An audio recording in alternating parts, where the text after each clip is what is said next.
Hi friends, welcome back to the Self-Sufficient Homestead. I am Tanya Milan, and on this channel we talk everything and anything self-sufficiency and self-sustainability. Today I'm going to be teaching you how to make a lovely cream cheese. It's so versatile. You can use it to make cheesecake, dips, sauces, wraps. The options are endless.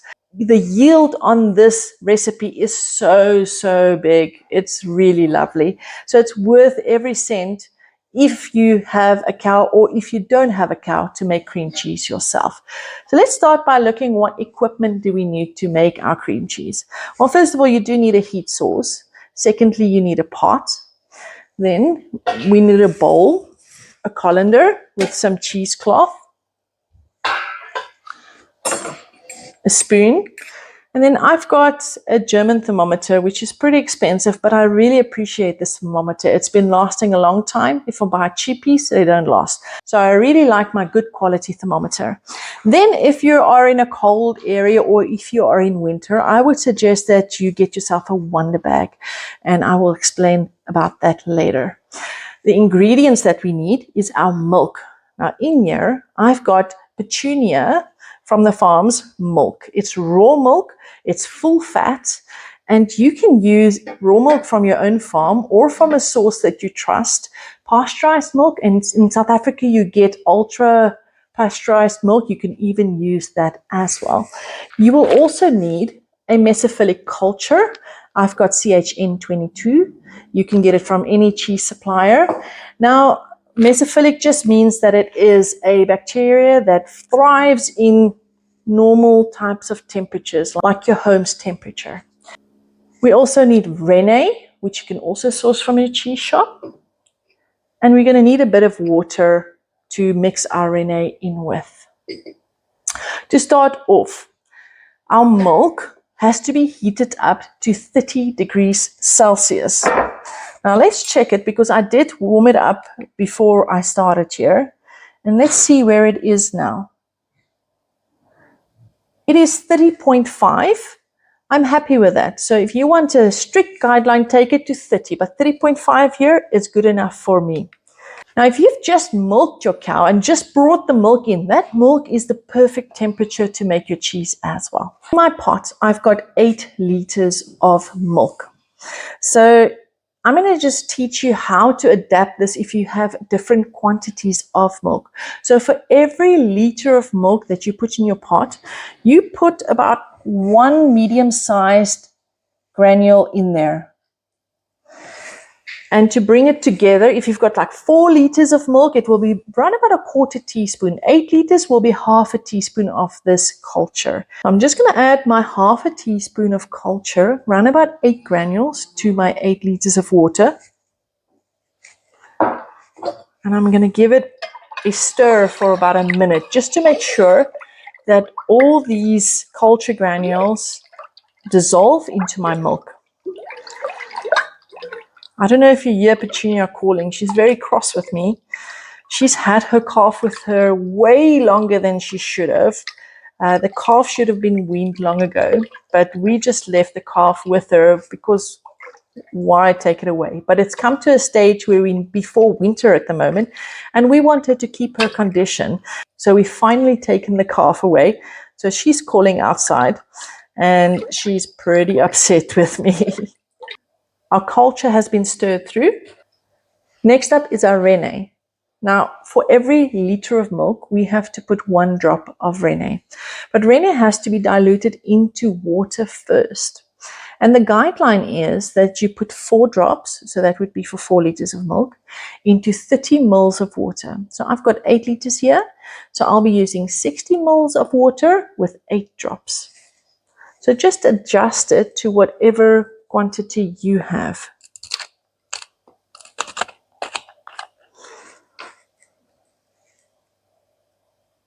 And we're just going to stir that through.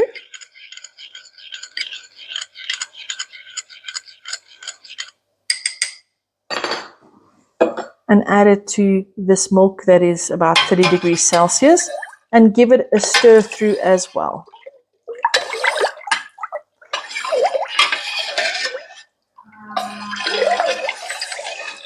I stir normally for about 20 to 30 seconds, just to make sure everything is incorporated and mixed well. I'm happy with that. We're just going to close it now. The next thing I do is to keep this pot at around about 30 degrees Celsius. So if you have a really cold kitchen, you have to make a plan. If it's really hot by you, then it should be fine just like it is. But here by us, we're starting to cool down, going into fall. So I need to find another way to keep this milk at this temperature roundabout. So my solution is the following. Let's move this.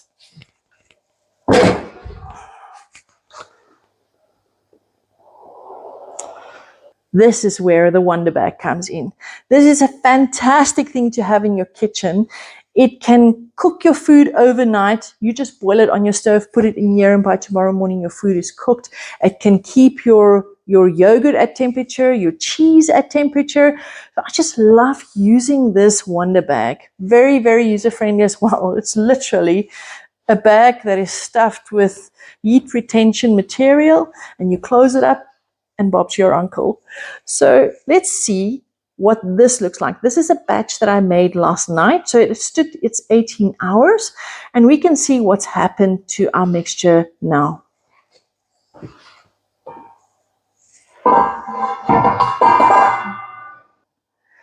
Can you see that it has separated the curds and the whey? And also, for interest's sake, just have a look there. Petunia's butter fat is so high that it's actually forming butter on top of the whey. That's insane. So the curds are looking beautiful on this cream cheese. Let's just take this Wonder Bag away. Thank you, Wonder Bag. And this is where we get to our next step. We need our bowl with a nice colander. I like using these because its arms go over the bowl. Some people just like putting it in a cheesecloth and hanging it somewhere. I prefer this because then I can put it in the fridge. I do not like my cheese too tangy, so that's why I drain it in the fridge, and then it's a much milder cream cheese than if it was hanging outside. So I've got a double layer of cheesecloth in here. And all I'm going to do now is I'm going to start scooping these curds out. I'm not going to stir it or anything. Look at that. This is looking like yogurt. And I just place it into my colander with my cheesecloths. Pack it all nicely. I'm trying not to break too much of this curd because then I'll just struggle getting it out of the way. So I'm working gently here. I must tell you, I've been struggling to think of what to do with all my milk. Between Ninja, which is the Jersey Nguni cross, and Petunia the Dexter, they are just flooding our kitchen with milk. And despite the fact that they've both been feeding calves that are already really, really big. So now there's going to be even more milk. But I have seen online a lot of recipes where they use cream cheese to make wraps. I'm pretty excited about that because that's a high protein wrap. And it doesn't spike your blood sugar like a normal wrap would with all the carbohydrates. So I'm excited to try that. I'm making some cheesecakes too, but the problem with the cheesecake is picking up weight. My goodness, because cheesecake is delicious. And once you've made it, you have to eat it. Other things you can make with your cream cheese is spreads, where you can add some chives or some garlic with maybe some chili or so. And I don't know, what else can we make with cream cheese? I actually saw somebody make ice cream with cream cheese the other day. I will try that too, because I just saw it about 2 days ago.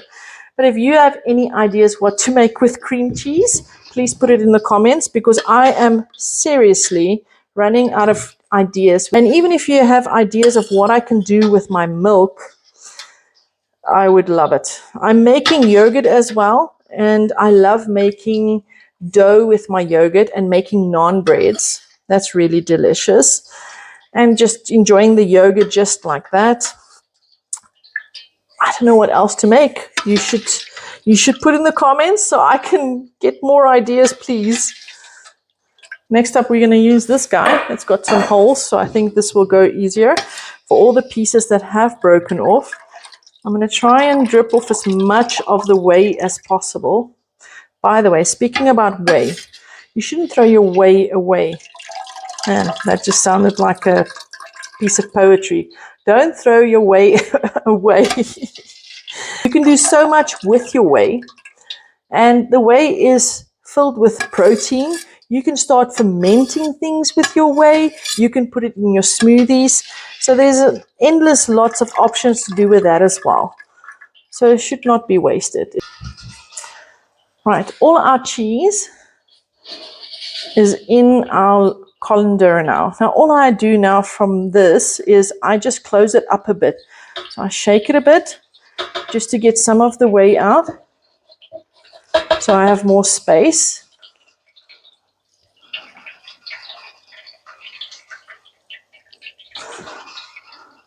And the whey is just dripping away at the bottom here. Okay. So I'm just going to fold it closed.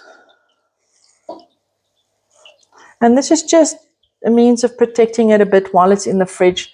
So if something falls from the top shelf or whatever, it doesn't fall into my cheese, that it falls on top of this cloth. And then I just feel better about it.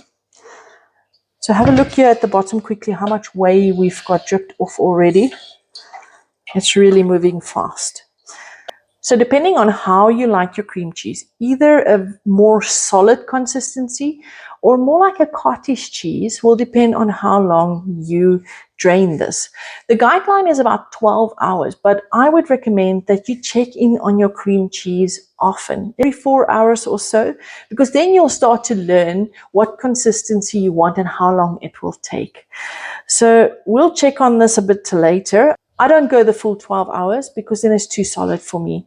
By the way, if you have drained too much of the whey and you've got a too solid cheese to your liking, then you rather take some of the whey and you just mix it back into your cheese. So there's no waste. You can still fix that as long as you've kept your whey. All right, so this is going to the fridge, guys, and I will see you in a few hours. It's been 3.5 hours only, and let's check on our cream cheese. You can see it's really drained a lot. If you look at the whey, there's a lot in there. So it might even be too dry already for me, because this batch I am planning to use for icing on a 3-year-old's birthday cake on Wednesday. So I don't want it too dry. This is what it looks like. And let's just see. That's good. I can work with this. So 3.5 hours. If you want it drier, then you can leave it longer. If you want it more cottage cheese consistency, I would even take it off before this, because this is already drained really, really well. If you were going to make some sort of dip or savory food with this, you can salt it now, but I am not going to salt it because I'm going to use it for cake. So I like to store mine in a console bottle, nothing plastic. It's much better in a console. So I'm just going to put this in, and then we can see how much how much we have been able to make with this amount of milk. But you need to remember, this is not the batch that we made just now. There's the batch of 8 liters. It's still busy incubating. I made this batch with only 4 liters of milk. So let's see how much cream cheese I got from 4 liters of milk. I don't know if you guys can see, but this cream cheese is pretty yellow. So it's really rich in butter fat. Petunia does not disappoint. She really just gives quality milk. So this is going to be really lovely, creamy cream cheese, which is going to be delicious on any cake. Goodness, this is a lot of cream cheese. I told you the yield is really high, and it makes it so worth it. The culture that you buy to make this cream cheese what you pay and what you get, at the end of the day, you can't even begin to compare it. If you had to buy cream cheese in the shop in South Africa for 250 grams of cream cheese, you would pay anything between 50 and 80 rand, depending on the brand.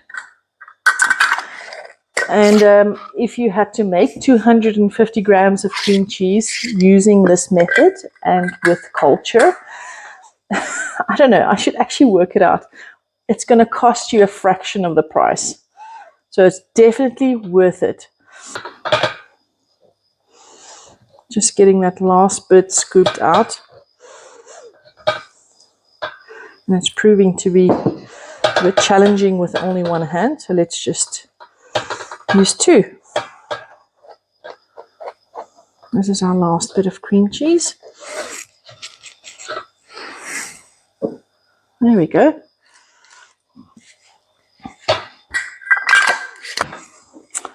One, two, three, 4 jars of cream cheese.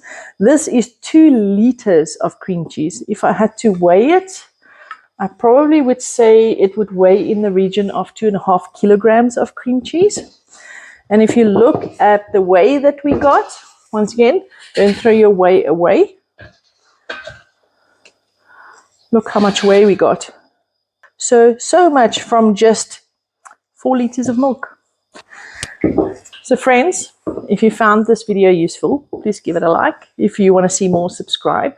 Remember about our Facebook community, Self-Sufficient Homesteading and Gardening. We're a great community, nearly 60,000 members. Come join us. We talk about a lot of stuff.